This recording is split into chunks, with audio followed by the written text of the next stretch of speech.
মুখ্যমন্ত্রী মমতা বন্দ্যোপাধ্যায়ের ঘোষণা ঘিরে বিভ্রান্তি উত্তরের চা বলয়ের বানারহাট জনপদে শুরু হয়েছে রাজনৈতিক চর্চা, একে অপরকে দোষারোপের পালা।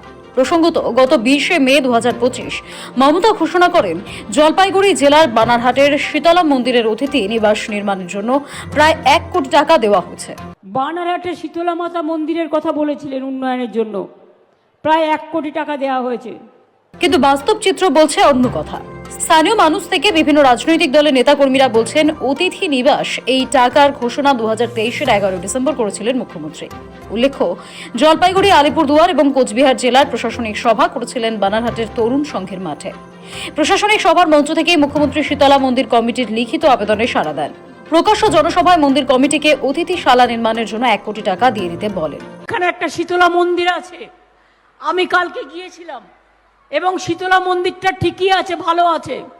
যদি তারা চায় তাহলে 1 কোটি টাকা দিয়ে দেবেন, যাতে ওরা একটা গেস্ট হাউস করতে পারে। মমতার ঘোষণার পর কেটে গেছে প্রায় 1.5 বছর, মন্দির কমিটি হাতে পায়নি 1টি টাকাও, অথবা সরকারি উদ্যোগে অতিথি নিবাসের একটি ইটও গাঁথা হয়নি।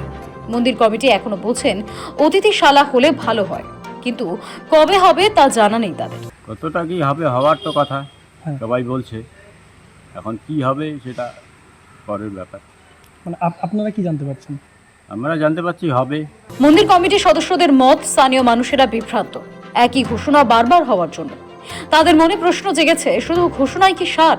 এখন অবধি মনে হাতে পাইনি, কিন্তু মানে কথা হয়েছে পাবে, কিন্তু এখনো হাতে পেয়েছে কিনা এক্স্যাক্টলিটা আমি নিজেও বলতে পারছি না। কাজ কি শুরু হয়েছে? যে কাজের জন্য কাজও শুরু হয়নি কিছু এখনো। তো বলছি এই নিয়ে কতবার ঘোষণা হলো এই মন্দিরের টাকা?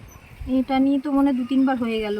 সিপিআইএম বানারহাট এরিয়া কমিটির সম্পাদক প্রদীপ সরকার বলেন, মমতা বন্দ্যোপাধ্যায় ভাওতাবাজির রাজনীতি করছেন। এটা আমাদের কাছে যেটা মনে হচ্ছে, এটা ভাওতা ছাড়া আর কিছুই নয়। আজকে তো ভারতবর্ষে যদি বলেন পশ্চিমবঙ্গে মন্দির মসজিদের রাজনীতি চলে, এখন এটাকেই তারা বাহবা দিতে চাইছে কিনা, এটা একটা সন্দেহজনক বিষয় বলে আমাদের মনে হচ্ছে। চা বলয়ের সিপিএম নেতা রাজ্য সরকারকে নিশানা করে বলেন, সামনে বিধানসভা নির্বাচন, তাই মন্দির মসজিদ রাজনীতি করে মানুষের মন জিততে চাইছে সরকার। উদ্দেশ্য তো সেটাই, যে সব জায়গাতেই আমরা একটা ঘোষণা করে দিই, মানুষের মনটাকে পেতে হলে এই ঘোষণাটা আমাদের জরুরি। সেই ঘোষণা করে দিচ্ছে, আমরা এই মন্দিরের ক্ষেত্রেই দেখছি যে সেই টাকা এখন অব্দি তারা পেল না। কয়বার ঘোষণা হয়েছে? সেটা তো 2 বার ঘোষণা হয়ে গেছে অলরেডি, অথচ টাকা পায়নি। অথচ টাকা পায়নি। স্থানীয় বিজেপি নেতা চন্দন দত্ত বলেন, মমতা বন্দ্যোপাধ্যায় ঘোষণা করেন কিন্তু কাজ করেন না। মন্দিরের অতিথি নিবাস তৃণমূল সরকারের আমলে নির্মাণ হওয়ার কোনো সুযোগ নেই বলে এই বিজেপি নেতার দাবি। এই শীতলা মন্দির নিয়ে গত 2023 সালের 11 ডিসেম্বর তিনি ঘোষণা করেছিলেন যে সেখানে মন্দিরের ওখানে সেখানে গেস্ট হাউস নির্মাণ করার জন্য 1 কোটি টাকা বরাদ্দ করা হবে।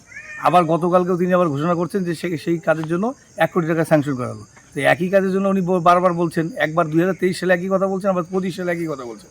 আসলে নির্বাচনের বৈতরণী পার করার একটা নয়া কৌশল, নয়া পদ্ধতি মমতা ব্যানার্জি সরকার করছে। স্থানীয় থেকে বিরোধীরা যে যাই বলুক, মন্দির কমিটির সহকারী সম্পাদক শ্রীবাস দত্ত কিন্তু এখনো আশাবাদী তাদের মন্দির প্রাঙ্গণে অতিথি নিবাস নির্মাণ হবে। কতটা আশাবাদী হতে পারে? না, আমি তো 100% আশাবাদী আছি। নাকি আবার 26-এর ভোটের অপেক্ষা? না না না না না না, আমি মানে কালকের পরে একদম 100% আমরা মন্দির কমিটি থেকে আশাবাদী। জলপাইগুড়ি জেলা তৃণমূল কংগ্রেসের সাধারণ সম্পাদক রাজেশ কুমার সিং এর দাবি, কিছু সমস্যার জন্য এতদিন কাজ হয়নি, এর সঙ্গে ভোটের কোনো সম্পর্ক নেই। রাজেশের দাবি, মমতা বন্দ্যোপাধ্যায় কথা দিয়েছেন মন্দিরের অতিথি নিবাস নির্মাণ হতে বাধা নেই। কোনো মন্দির কোনো নিয়ে সেটা মুখ্যমন্ত্রী কখনো বলেন না।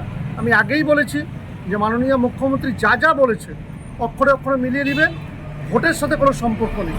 কারণ উনি মানুষকে যে কথা দেয় সেটা কাজ করে, আমরা বহু প্রমাণ পেয়েছি। আর যারা বলছেন তারা দেখবেন সময় ওই মন্দিরে গিয়ে তারা পূজা করবেন। মুখ্যমন্ত্রীর ঘোষণার পর একদিকে যেমন মন্দির কমিটি আশ্বস্ত রয়েছেন, তারা আশাবাদী রয়েছেন, এখন শুধু সময়ের অপেক্ষা কবে মন্দির কমিটি স্থায়ীভাবে এই গেস্ট হাউস পায়। জলপাইগুড়ির বানারহাট থেকে ক্যামেরা আর্থিকতার সঙ্গে স্থানীয় সময়, কলকাতা।